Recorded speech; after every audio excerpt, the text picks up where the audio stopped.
Pulse 101.7, Hammerjon with Pulse Mornings. One thing that we love to do here on the station is be able to highlight people in our community who are doing great things for others. And I got a hold of Nicky Cage, who is a rapper. He's from New York, right? I'm from Newark, New Jersey. Oh, Newark, New Jersey. Okay, my bad. I thought you were saying New York. See, I haven't been east of Chicago, so No I still problem. got a lot to see. But from New York, and this man has been doing some cool things for his community. We'll talk about that a little bit more. Nikki, how you doing? I'm doing all right, man. How you doing, Rod? I'm good. I'm good. I know that you have some background to your story because you didn't just wake up and then say, "Okay, I'm gonna do this," and then just do it. There was kind of a process that went to it. How did you get into hip hop? I was actually sitting serving a little bit of time for some immature mistakes I made as a juvenile, Mm-hmm. and it carried into my beginning of my adult years. And I started to sit down and actually evaluate myself, which brought me to writing poetry to express my feeling. Once I started that, the poetry just actually transitioned into, more of the hip hop field and Yeah. R&B, you know.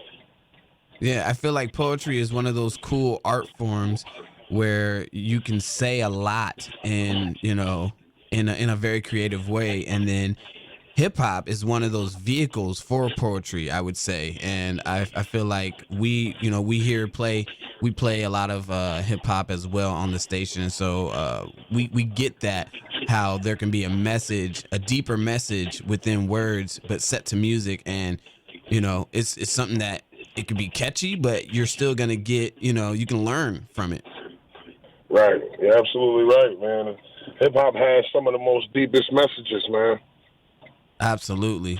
And so tell me, where, how did you direct your message? What is your message that you're directing to these kids in Altoona?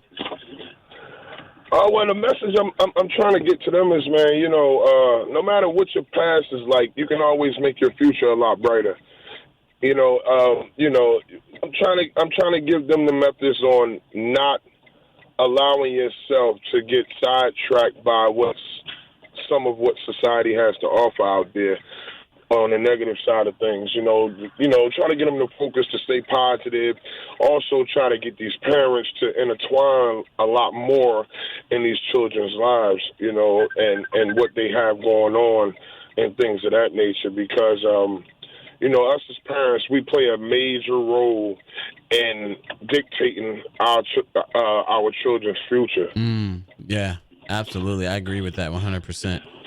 So, how did you get into the schools? I saw a story that you were rapping in the classroom. Not everybody gets that opportunity. Yeah, well, that right there. What happened with that? I had went to a father-daughter day at school for my youngest daughter, and I went there, man. And out of 50 young ladies, it was only 4 of us fathers there, and it kind of saddened me, you know. Wow. Yeah. So late on that evening, after the father-daughter day, I was chosen to drive for a tour, and so on that tour, not going as an artist, I went as a driver. So I had actually a lot of time to myself, not just to observe the artistry from the outside looking in, but also to create Mm.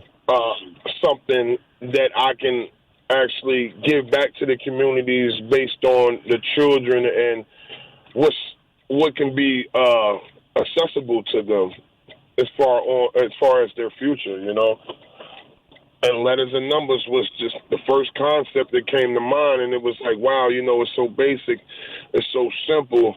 I think the message to actually get out the proper way, because really, like, who doesn't know letters and numbers? Right. ABC 1 2 3. Right. There you go. There you go. Yeah.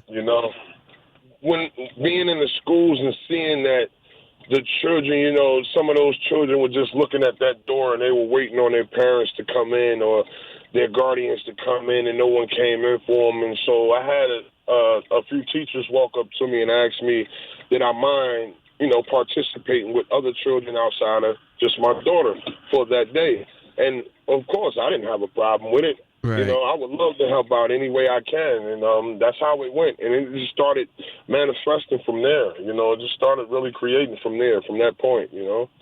That is amazing. And I just want to commend you for, picking up that responsibility for, building that type of character, not only showcasing what you already have, but also showcasing, like the type of father you are and what you would want your daughter to see. You know what I mean? Like I feel like that's super important these days, because there are so many messages that are out there that are telling kids and young adults what to do and how to be, and we have to get back to those roots sometimes. Oh yeah, oh yeah. They definitely count, man. I mean, man, and it was kind of hard. It was kind of hard. It was challenging. It was very challenging. Coming up with a past, and then Hmm. you move forward from that past, and you grew from that past. You learn from that past. So now you're trying to give back presently to encourage the youth's future. And I had a lot of challenges in the road there, but I was consistent, and I wouldn't let up. I went to the schools personally. Mm. I went to some of the people personally who endorsed. I had Pepsi help me out. I had Wow. Old School Snacks help me out. I had Blair Candy help me out. Sheets Family help me out. So you A had lot of support other. around there. Oh yeah, oh yeah. So when you bring that type of idea to genuine people, man, they genuinely are willing to help you in any form of fashion. Yeah. I just feel like it was the greatest thing to do. Well, that is awesome. I again commend you and your work. If there's one thing that you gotta leave off and let people know, what would that be? Uh, Pay attention to what these children have to say. Take a minute out your day. I understand us as parents sometimes we could be working one, two, maybe three jobs just to support a family. And by doing that, we don't necessarily, and generally speaking, we don't necessarily mean to neglect a child or children of time. But sometimes the way our cards are dealt in life is just that's how it goes. Hmm. But give these children a little bit more time and let them explain to you their character and let them show Mm. you their caliber, because they have a lot more to offer at the young ages they are than we think they do. That's awesome. That's awesome. Nikki Cage, thank you so much for taking my call, man. Hey, no problem, man. It's always a pleasure, man, and I appreciate you as well. Pulse 101.7, Ham Rajan with Pulse Mornings. One thing that we love to do here on the station is be able to highlight people in our community who are doing great things